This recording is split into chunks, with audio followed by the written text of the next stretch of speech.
Chào mừng quý vị đạo hữu và các bạn đến với kênh Suối Nguồn Phật Pháp. Đây là nơi đánh thức tâm linh, dẫn lối chúng ta trở về với dòng suối cội nguồn dưới ánh sáng màu nhiệm của Phật Pháp. Hôm nay, tôi muốn cùng quý vị bước vào một hành trình đặc biệt, hành trình đi vào cõi tháng 7, tháng mà trong dân gian ta thường gọi là tháng cô hồn. Có thể bạn đã từng nghe nhiều điều, nào là tháng này đầy rẫy ma quỷ, nào là không nên đi đêm, không nên cắt tóc, không nên động thổ. Có người thì sợ hãi, có người lại xem nhẹ, coi đó chỉ là mê tín. Nhưng nếu nhìn bằng con mắt của Phật Pháp, ta sẽ thấy bức tranh ấy khác hẳn. Không phải là tháng của sự đáng sợ, mà là tháng của lòng từ bi và hiếu đạo. Vậy rốt cuộc tháng cô hồn có ý nghĩa gì? Vì sao người Việt vừa sợ vừa trọng tháng này? Và quan trọng nhất, ta nên sống như thế nào để có an lạc, không phải chỉ trong tháng 7 mà suốt cả cuộc đời. Trong suốt video này, tôi sẽ cùng quý vị đi qua: 1. Nguồn gốc dân gian của tháng cô hồn. 2. Những điều kiêng kỵ thường được nhắc đến. 3. Ý nghĩa thật sự của việc cúng cô hồn. 4. Lễ Vu Lan, mùa báo hiếu trong Phật giáo. 5. So sánh, hòa hợp giữa dân gian và Phật giáo. 6. Bài học sâu xa cho cuộc sống hiện đại. Và tôi cũng sẽ kể lại cho quý vị những câu chuyện có thật, những giai thoại dân gian, cùng những chiêm nghiệm cá nhân từ nhiều năm học hỏi và hành trì giáo pháp. Tôi tin rằng sau khi nghe hết, quý vị sẽ không còn nhìn tháng 7 bằng nỗi sợ, mà bằng trái tim rộng mở. Phần 1. Hành trình đi vào cõi tháng 7. Dân gian Việt Nam chịu ảnh hưởng sâu đậm từ văn hóa Trung Hoa, vốn có truyền thuyết rằng từ mồng 2 đến 15 tháng 7 âm lịch, Diêm Vương mở cửa Quỷ Môn Quan để các linh hồn được trở lại dương gian. Đây là thời điểm âm thịnh, dương suy, vong linh đói khát lang thang khắp chốn. Từ đó, dân gian gọi tháng 7 là tháng cô hồn, tháng của những linh hồn cô đơn, không người thờ cúng. Và để tránh bị quấy nhiễu, người ta thường làm lễ cúng, bố thí thức ăn, tiền vàng, gọi là cúng cô hồn. Các học giả cho rằng phong tục này bắt nguồn từ lễ Trung Nguyên của đạo giáo Trung Quốc, kết hợp với Vu Lan Bồn trong Phật giáo, rồi theo chân văn hóa sang Việt Nam. Ở ta, nó hòa quyện thành bản sắc riêng, vừa mang tính tín ngưỡng dân gian, vừa mang tinh thần Phật Pháp. Nếu ta nhìn sâu, sẽ thấy cửa ngục mở thực ra là biểu tượng cho tấm lòng rộng mở. Cô hồn đói khát không chỉ là vong linh, mà còn tượng trưng cho những cơn đói khát trong tâm mỗi người, đói tình thương, đói sự hiểu biết, đói niềm an lạc. Việc cúng bái chính là cách con người giải tỏa nỗi sợ hãi bằng lòng từ. Ngày xưa, ở một làng quê Bắc Bộ, người ta kể chuyện có một năm đói kém. Đêm rằm tháng 7, dân làng chẳng có gì để cúng, chỉ mỗi nồi cháo trắng loãng. Thế nhưng lạ thay, sau lễ cúng, cả làng đoàn kết hơn, chia sẻ thức ăn cho nhau, và qua mùa đói trong yên ổn. Người già trong làng bảo, thực ra cúng cháo ấy là để nhắc con người nhớ đến nhau, thương kẻ đói khát hơn mình, nhờ vậy mà vượt qua. Đó chính là ý nghĩa sâu xa, không phải nuôi quỷ, mà là nuôi dưỡng lòng từ bi. Nguồn gốc tháng cô hồn. Truyền thuyết Quỷ Môn Quan mở cửa. Theo dân gian, từ mồng 2 đến rằm tháng 7 âm lịch, Diêm Vương mở cửa Quỷ Môn Quan để các linh hồn được trở lại dương gian. Có người tin rằng đó là lúc quỷ đói, cô hồn lang thang khắp nơi, tìm kiếm thức ăn và ánh sáng.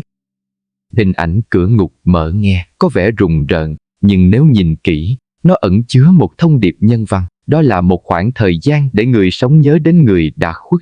Con người thường dễ quên lãng, nên dân gian tạo ra những mốc thời gian để ta dừng lại, tưởng nhớ và biết rằng cuộc đời không chỉ có riêng mình. Nguồn gốc từ đạo giáo và Phật giáo. Tháng 7 cô hồn thực ra là sự giao thoa. Đạo giáo có lễ Trung Nguyên ngày 15 tháng 7 âm lịch, tưởng nhớ và cứu độ các vong linh. Phật giáo có lễ Vu Lan Bồn, khởi nguồn từ câu chuyện Ngài Mục Kiền Liên cứu mẹ. Khi du nhập vào Việt Nam, hai dòng văn hóa này hòa quyện, tạo nên một bản sắc riêng. Người Việt vừa cúng cô hồn ngoài sân, vừa cúng Vu Lan trong chùa. Một bên là tín ngưỡng dân gian, một bên là từ bi Phật Pháp. Nếu ta nhìn bằng con mắt biểu tượng, ta sẽ thấy cô hồn đói khát tượng trưng cho những tâm hồn thiếu thốn tình thương. Cửa ngục mở tượng trưng cho tấm lòng rộng mở của người sống. Cúng bái không chỉ để xoa dịu vong linh mà còn là để giải tỏa nỗi sợ trong chính mình. Ở một ngôi làng miền Bắc, năm ấy mất mùa. Đến rằm tháng 7, cả làng chỉ còn nồi cháo trắng loãng, không có gì để cúng. Nhưng dân làng vẫn mang nồi cháo ra sân đình, vừa cúng vừa chia nhau ăn. Kỳ lạ thay, sau hôm đó, người làng gắn kết hơn, chia sẻ cái ăn cái mặc cho nhau và cùng vượt qua mùa đói. Các cụ bảo, thật ra cúng cháo là để nhớ tới nhau, thương kẻ đói khát hơn mình. Chính tình thương ấy đã cứu cả làng. Những điều kiên kỵ. Trong dân gian, tháng 7 được gọi là tháng âm thịnh dương suy, nên có rất nhiều điều kiên kỵ được truyền miệng. Chúng ta hãy cùng điểm qua rồi phân tích dưới góc nhìn Phật giáo. 1. Không đi chơi đêm. Người xưa tin rằng ban đêm là lúc ma quỷ dễ hoành hành. Dù ta không khẳng định có ma hay không, nhưng thực tế, đi đêm luôn tiềm ẩn nguy hiểm, tai nạn, trộm cướp. Vì vậy, điều kiêng này thực ra mang tính nhắc nhở an toàn. 2. Không treo chuông gió trước cửa. Chuông gió kêu len keng, dân gian tin rằng dễ dẫn dụ vong linh. Nhưng từ góc nhìn Phật Pháp, đây là lời nhắc đừng để mình quá mê tín vào vật bên ngoài mà quên rằng bình an thật sự nằm trong tâm. 3. Không động thổ, xây nhà. Người ta sợ động long mạch, vướng quỷ thần. Nhưng nhìn sâu, tháng 7 thường mưa nhiều, bão lũ, việc xây dựng sẽ rất nguy hiểm. Ghiền xây nhà vào tháng này cũng là cách để tránh rủi ro tự nhiên. 4. Không mua đồ lớn, cưới hỏi. Dân gian tin rằng tháng này xui xẻo, không tốt cho việc trọng đại. Nhưng xét thực tế, đây là thời gian nông nhàn, người ta dành cho lễ hội, tưởng nhớ tổ tiên. Cho nên tránh việc cưới hỏi, động thổ cũng phần nào hợp lý. 5. Không phơi quần áo ban đêm. Người ta sợ quỷ ám vào quần áo. Nhưng thực tế, phơi đồ ban đêm sẽ khiến quần áo ẩm mốc, nhiễm xương. Đây là lời dạy về vệ sinh, sức khỏe. Có thể thấy, đa số điều kiêng kỵ đều có hạt nhân hợp lý, chỉ là khi truyền miệng, chúng ta thêm màu sắc huyền bí. Nhưng nếu ta biết nhìn sâu, thì thay vì sợ hãi, ta có thể hiểu rằng đó là những nhắc nhở về an toàn. Đó là cách để con người giữ gìn trật tự và ý thức. Và quan trọng, thay vì chạy trốn nỗi sợ, ta hãy học cách chuyển hóa nỗi sợ thành trí tuệ. Phần 2. Ý nghĩa thật sự của cúng cô hồn. Trong dân gian, cúng cô hồn là để tránh bị quấy phá. Người ta sợ rằng nếu không cúng, ma đói sẽ vào nhà, gây tai họa. Nhưng dưới ánh sáng Phật Pháp, cúng cô hồn lại mang ý nghĩa khác, thể hiện tâm từ bi. Trong kinh điển, Đức Phật dạy về những chúng sinh mang nghiệp nặng, không được siêu thoát, trở thành ngạ quỷ. Họ luôn đói khát, không thể ăn uống như người thường. Khi ta cúng, đó không chỉ là mâm cơm, mà là tấm lòng chia sẻ, cầu nguyện cho họ được siêu thoát, bớt khổ đau.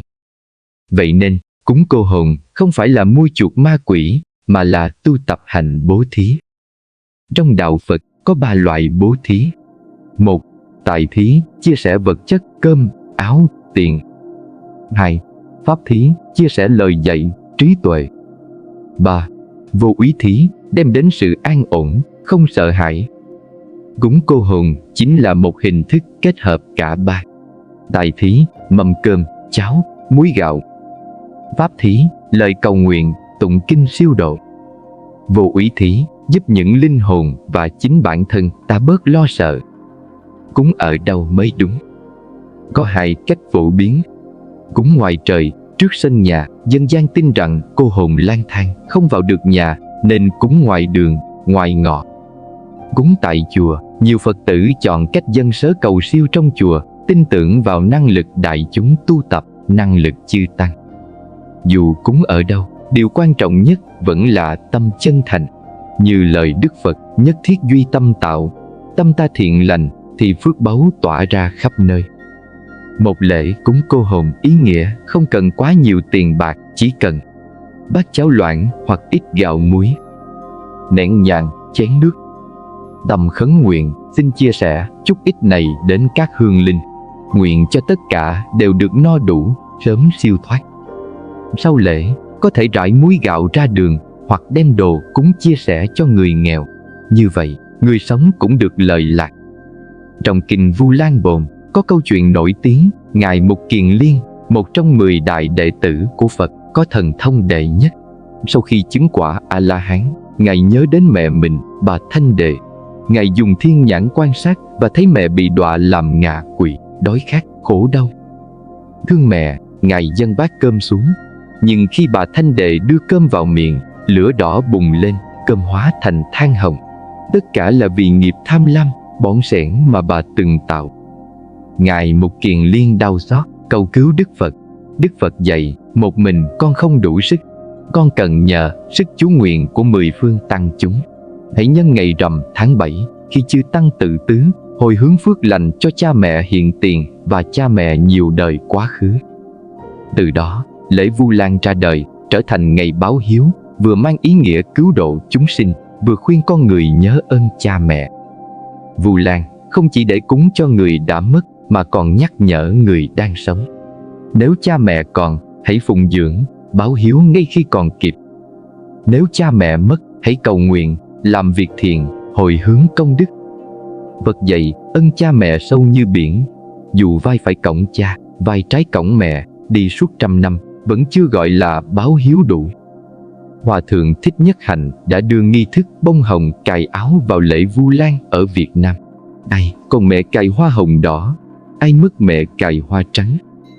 Chỉ một bông hoa, nhưng nhắc ta nhớ, còn cha mẹ là còn một cõi đi về, mất cha mẹ là mất cả bầu trời che chở. Có một chàng trai, vì mải mê công việc, thường bỏ bê mẹ già.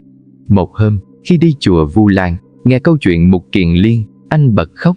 Vội vàng chạy về, thấy mẹ đang ngồi chờ cơm trong căn nhà tối. Anh quỳ xuống, nắm tay mẹ, con xin lỗi vì đã để mẹ cô đơn.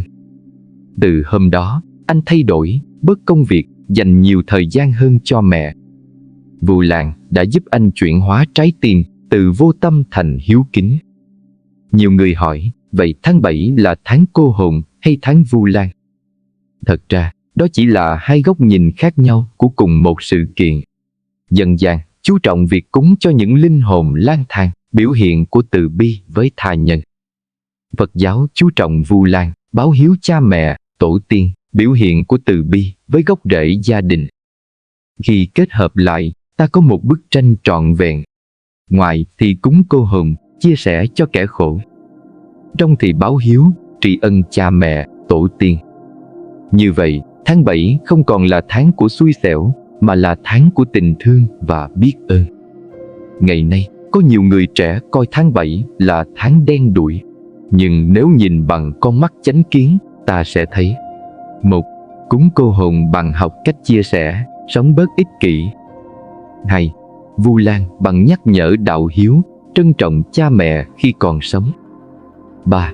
Những điều kiêng kỵ bằng nhắc nhở an toàn, sức khỏe, môi trường sống. Tháng 7 chính là một cơ hội để ta quay về với cội nguồn, chuyển hóa nỗi sợ thành trí tuệ, nuôi dưỡng tình thương và lòng biết ơn. Phần 3. Thực hành Vu Lan cúng cô hồn đúng chánh pháp. Người xưa thường quan niệm cúng cho đủ lễ thì ma quỷ không quấy phá. Nhưng trong đạo Phật, Đức Thế Tôn dạy mọi việc cúng bái đều phải khởi từ tâm thành, chứ không nằm ở mâm cao cổ đầy.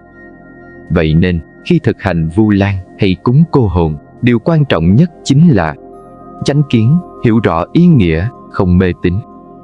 Chánh tâm, cúng bằng tâm từ bi, biết ơn. Chánh hành, biến việc cúng thành cơ hội tu tập, gieo phước lành cho mình và tha nhân. Nếu làm chỉ để cầu may, tránh xui rủi, thì đó mới là hình thức ngoài vỏ. Còn nếu làm để chuyển hóa tâm, nuôi dưỡng hiếu hạnh, thì đó mới là ý nghĩa thật sự. Cúng cô hồn trong Phật giáo được gọi là nghi thức thí thực, cúng thí cho các vong linh, ngạ quỷ. Tại nhiều chùa, quý thầy thường thực hiện lễ chẩn tế cô hồn vào tháng 7. Một buổi lễ thí thực thường gồm các bước. 1. Lập đàn tràng, đặt hương án, bày một ít thức ăn, nước, muối gạo, không cần xa hoa. 2. Tụng kinh, trì chú, quý thầy hoặc Phật tử tụng kinh Vu Lan, chú Đại Bi hoặc chú biến thực, biến thủy. Đây là pháp lực giúp biến đồ cúng thành pháp thực, ngạ quỷ mới thọ dụng được. 3. Khấn nguyện, hồi hướng công đức cho tất cả hương linh, không phân biệt thân, sơ, thiện, ác. 4. Rải muối gạo, thí thực, mang thức ăn rải ra ngoài sân, ngõ hay chia cho người nghèo. Có những lưu ý quan trọng mà bạn cần nhớ. Không cần cúng vàng mã, quần áo giấy, vì đây là tập tục dân gian, không có trong giáo lý Phật. Thay vì đốt tiền vàng, ta nên hồi hướng công đức, phóng sinh, bố thí cho người sống. Đó mới là cách cúng thực sự lợi lạc. Một bài khấn nguyện đơn giản có thể là: Nam Mô A Di Đà Phật, hôm nay con xin chút ít hương hoa, cơm cháo, muối gạo, kính mời thập loại chúng sinh, các hương linh chưa siêu thoát, xin hãy nương nhờ mà được no đủ. Nguyện đem công đức này hồi hướng cho tất cả đều lìa khổ, được siêu sinh tịnh độ. Vu Lan không chỉ là lễ nghi trong chùa. Đối với Phật tử tại gia, Vu Lan là dịp bày tỏ lòng hiếu kính với cha mẹ, ông bà, làm việc thiện, tạo phước, rồi hồi hướng cho cha mẹ đã mất. Một số cách thực hành Vu Lan: nếu cha mẹ còn sống, thầm hỏi, chăm sóc cha mẹ nhiều hơn. Nấu một bữa cơm, dâng cha mẹ một lời tri ân. Đưa cha mẹ đến chùa nghe pháp, tụng kinh. Đôi khi, một cái nắm tay, một câu con cảm ơn, con thương cha mẹ còn quý hơn mâm cao cổ đầy. Nếu cha mẹ đã mất, lập bàn thờ, dâng hương, tụng kinh Vu Lan, cầu siêu. Làm việc thiện như phóng sinh, giúp người nghèo, xây cầu, làm giếng, rồi hồi hướng công đức. Nhất tâm cầu nguyện, nguyện cho cha mẹ con nhiều đời, nhiều kiếp. Nếu còn trong cảnh khổ thì được siêu sinh, nếu đã về cảnh an lành thì càng thêm phước lạc. Thay vì coi tháng 7 là tháng xui xẻo, ta có thể chuyển hóa thành tháng yêu thương, mở lòng cúng thí, bố thí, chia sẻ với người khó khăn. Tháng hiếu nghĩa, báo hiếu cha mẹ, ông bà tổ tiên. Tháng tu tập, tham gia tụng kinh Vu Lan, niệm Phật, ngồi thiền, giữ tâm an. Tháng chuyển nghiệp, làm nhiều việc thiện, gieo nhân lành cho hiện tại và tương lai. Có người hỏi, cúng cô hồn thì ma có thật sự ăn được không? Đức Phật dạy, chúng sinh ngạ quỷ chỉ có thể thọ dụng nhờ pháp thực, tức là nhờ vào năng lực chú nguyện. Do đó, việc tụng kinh, trì chú, khởi tâm từ bi là phần quan trọng nhất. Cúng cô hồn không phải nuôi ma, mà là rèn tâm bố thí, gieo hạt giống từ bi trong lòng người sống. Có một gia đình nghèo, mỗi năm đến tháng 7 đều cố gắng bày biện mâm cúng cô hồn thật lớn vì sợ ma quấy phá. Nhưng một năm nọ, họ gặp một vị sư, được Ngài giảng, cúng không cần nhiều, chỉ cần thành tâm. Nếu muốn phước, hãy đem số tiền đó mua cơm cho người nghèo, rồi hồi hướng cho hương linh. Cả người sống và người đã khuất đều được lợi lạc. Nghe lời, gia đình ấy thay đổi. Năm đó, họ dùng tiền cúng rình rang để phát gạo cho bà con khó khăn. Kỳ lạ thay, cuộc sống họ từ đó ngày một hanh thông. Không còn sợ tháng 7 là tháng xui, mà coi đó là tháng của tình thương. Tháng 7 không phải tháng ma quỷ, mà là tháng của từ bi và hiếu nghĩa. Cúng cô hồn đúng chánh pháp chính là mở lòng bố thí, hồi hướng công đức. Vu Lan báo hiếu là nhớ ơn, đền ơn cha mẹ, tổ tiên. Nếu ai cũng thực hành với tâm chân thành, thì tháng 7 không còn là tháng cô hồn, mà sẽ là tháng ánh sáng, tháng chuyển hóa, tháng yêu thương. Phần 4. Tổng kết thông điệp ứng dụng vào đời sống hiện đại. Nếu đứng từ góc độ dân gian, tháng 7 là tháng cửa ngục mở ra, cô hồn được thả về nhân gian. Nhưng trong ánh sáng Phật Pháp, đây không phải tháng của sự sợ hãi, mà là tháng hiếu hạnh, gợi nhắc mỗi người nhớ ơn cha mẹ, tổ tiên. Từ bi, mở lòng với các vong linh đau khổ. Tu tập, dành thời gian quay về, nuôi dưỡng đời sống tâm linh. Điều đáng quý là, dù bạn có tin hay không tin vào cảnh giới ngạ quỷ, thì những thực hành trong tháng 7 vẫn mang lại giá trị. Bạn bớt ích kỷ, biết chia sẻ. Bạn bớt vô tâm, biết hiếu thuận. Bạn bớt mê tín, biết tu tập đúng chánh pháp. Vậy nên, thay vì nhìn tháng 7 như một tháng đen đủi, ta có thể coi đó là một tháng đặc biệt để tu dưỡng và làm mới chính mình. Xã hội ngày nay, nhiều người vẫn còn nặng tâm lý. Tháng 7 không nên cưới hỏi, khai trương, làm nhà. Cần cúng thật nhiều vàng mã để hối lộ ma quỷ, sợ cô hồn kéo về quấy phá.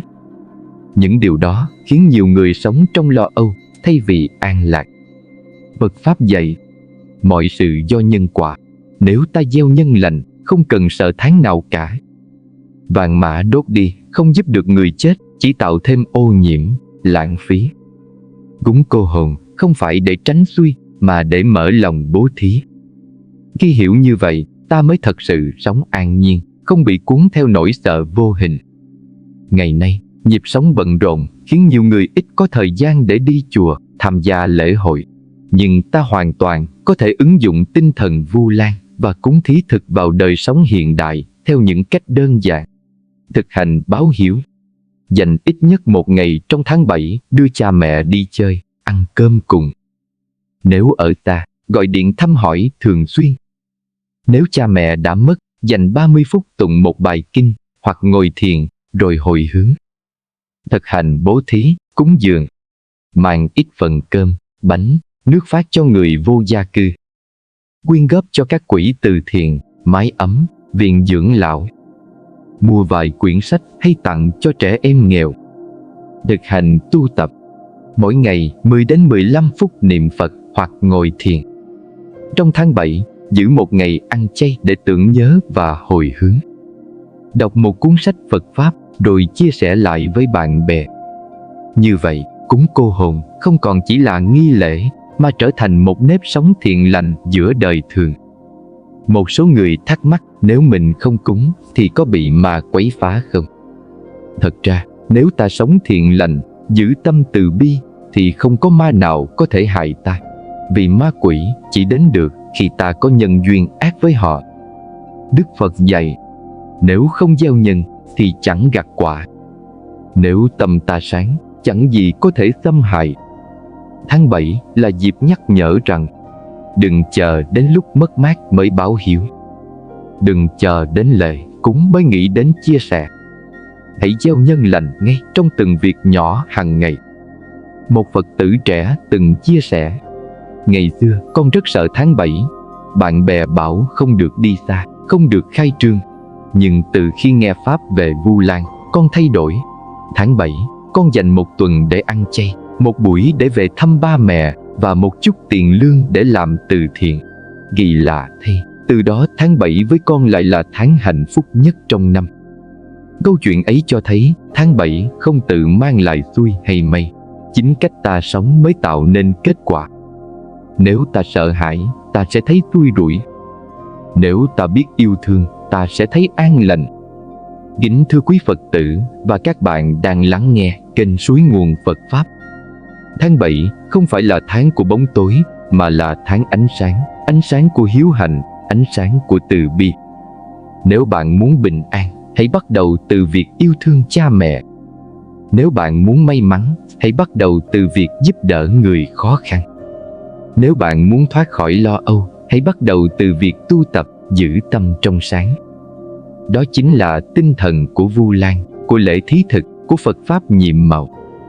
Quý đạo hữu thân mến, khi tiếng chuông chùa ngân vang trong mùa Vu Lan, khi hương khói bàn thờ bay lên trong tháng 7, hãy nhớ rằng một nén hương thành kính bằng cả ngàn mâm cỗ, một lời hiếu kính bằng cả ngàn lời cầu nguyện, một hành động từ bi bằng cả ngàn vàng mã đốt đi. Xin chúc cho tất cả chúng ta trong mùa Vu Lan này đều biết sống hiếu thuận, từ bi, an lạc.